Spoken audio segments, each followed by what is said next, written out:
Bring the Zotac 5090 to the Asus, so we're now going to remove this, and the screenshots will show you the benchmarks and at max overclock. I first thought I should add basically try to overclock because the TUF model is overclocked, and we tried running Steel Nomad, and it was getting lower scores than the Asus TUF. So I did a few different runs with different overclocking settings, manual curve settings.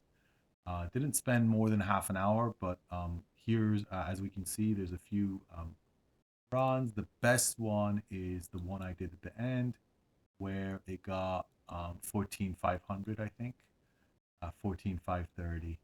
So that's as far as I got, and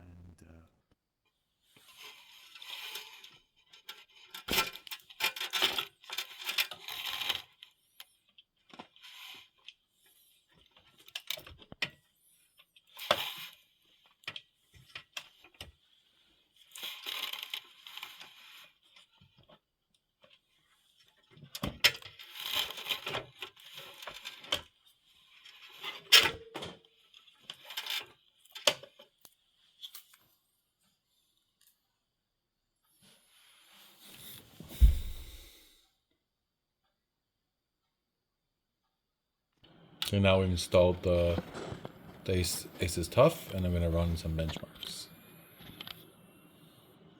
while with very little effort, the TUF could reach 14,700. So yeah, slightly better. If you're not paying too much more, definitely worth getting the TUF. But if you're paying about the same, or like significantly more, like $500 more, then the TUF's not worth it. I hope that was useful. Thank you for listening to my video.